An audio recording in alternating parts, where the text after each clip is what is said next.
जों UPPL सरकार दाखांनायनि उनाव सुपार 50 होननाय मोनसे आसनि लादों आरो बेनि गेजेरजों UPSC आरो APSC नि थाखाय प्रिपेयार खालामनाय फरायसाफोरनो सरकारनि खरसावनो UPSC नि थाखाय बोसोरसे आरो APSC नि थाखाय 6 दाननि थाखाय कचिं होनायनि बेबस्था खालामदों आरो बेनि गेजेरजोंनो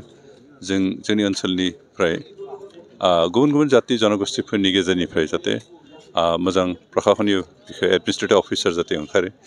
बेनि थाखाय बेखिनि बेबस्थाखौ खालामदों आरो आसा खालामदों जोंनि उन जोलैफ्रा जोंनि फरायसाफ्रा बेखौ बे सुबिदाखौ लानो दावगाबोगोन आरो दावगाबोयोबा बिथांमोनाबो लाब जागोन जों सरकार हिसाबै लाब जागोन ओनसोलैबो लाब जागोन बेनिखायनो जोंनि ओनसोलनि फरायसाफोरनो बेखिनि सुबिदाखौ होदों लोगोसे जों डक्टर आरो इन्जिनियारिं फरायनो गोसो खालामनाय फरायसाफोरनि थाखायबो बे बेबस्थाखौ लाखिदों। उदालगुरि जिल्लानि थागिबि हिसाबै जों गोजोननाय मोन्दों जे उदालगुरि जिल्लानिफ्राय 2023 मायथाइनि जि APSC परिखा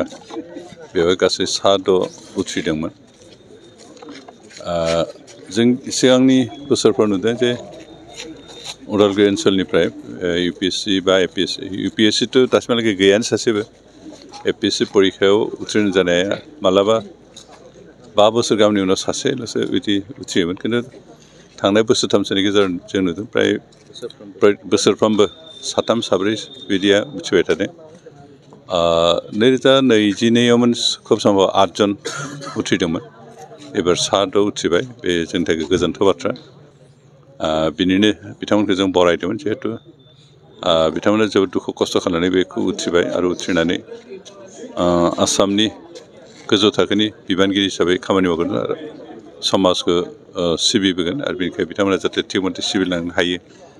बेनिखायनो थुलुंगा होनाय हिसाबै लोगोसे बिथांमोनखौ एसेबां गिदिर आनजादखौ उथ्रिनो थाखाय सन्मान जासिनाय हिसाबै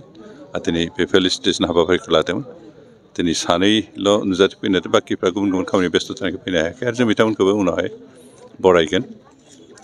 जों गोजोननाय मोनदों जे 2 जा लिजा शर्मा आरो मायारानि बसुमतारी बिथांमोना दिनै उपस्थित जादों। जों बिथांमोननि शुभेच्छा जासिनायजों लोगोसे बिथांमोना जाहाथे गावनि खामानिफ्राव साक्सेस जाथों जों बेखौनो हास्थायो। बर' माहारिनि बेबायदि गोजौ थाखोआव उथ्रिसारनाया गोबां खम दायो साफा सानै ओंखारदोंब्लाबो गोबां खम जानानै दङ दा बिथांमोननि थाखाय माबाफोर बेबायदि गोजौ थाखोआव उथ्रिसारनो हानाय मोनसे थांखिफोर बेबायदि लादों। ओरैनो जों UPPL सरकार दाखांनायनि उनाव सुपार 50 होननाय मोनसे आसनि लादों आरो बेनि गेजेरजों UPSC आरो APSC नि थाखाय प्रिपेयार खालामनाय फरायसाफोरनो सरकारनि खरसावनो UPSC नि थाखाय बोसोरसे आरो APSC नि थाखाय 6 दाननि थाखाय कचिं होनायनि बेबस्था खालामदों आरो बेनि गेजेरजोंनो जोंनि ओनसोलनिफ्राय गुबुन गुबुन जाति जनगोष्ठीफोरनि गेजेरनिफ्राय जाहाथे मोजां प्रशासनिक एडमिनिस्ट्रेटिभ अफिसार जाहाथे ओंखारो बेनि थाखाय बेखिनि बेबस्थाखौ खालामदों आरो आसा खालामदों जोंनि उन जोलैफ्रा जोंनि फरायसाफ्रा बेखौ बे सुबिदाखौ लानो दावगाबोगोन आरो दावगाबोयोबा बिथांमोनाबो लाब जागोन जों सरकार हिसाबै लाब जागोन ओनसोलैबो लाब जागोन बेनिखायनो जोंनि ओनसोलनि फरायसाफोरनो बेखिनि सुबिदाखौ होदों लोगोसे जों डक्टर आरो इन्जिनियारिं फरायनो गोसो खालामनाय फरायसाफोरनि थाखायबो बे बेबस्थाखौ लाखिदों। डक्टर इन्जिनियार UPSC APSC जाय बिथांमोना हाया रिलाय जायगासिम सौहैया बिथांमोननि बे फरायसाफोरनि थाखाय माबाफोर बिदि थांखि लाबोगोन। बिथांमोना जोंहा समाजावथ' बिभिन्न खामानि नांगौ जायो खालि डक्टर इन्जिनियार बा एडमिनिस्ट्रेटिभ अफिसारल' गोनां जाया समाजाव बिभिन्न स्टेजनि खामानि मावग्रा बिदि सुबुं नांगौ जायो आरो बेनिखायनो जायफ्रा नाजादोंमोन हायाखै बिथांमोना हयथ' गुबुन गुबुन खामानिफोर बेस्थ' जानायनि बेबस्थाखौ जों सिन्था खालामगोन दासिमहालागै जों खालामथ'नो हायाखै खिन्थु खालामगोन जों आसा खालामदों जोंनि गासैबो फरायसाफोरा जाहाथे बेकारहै थानो गोनां जाया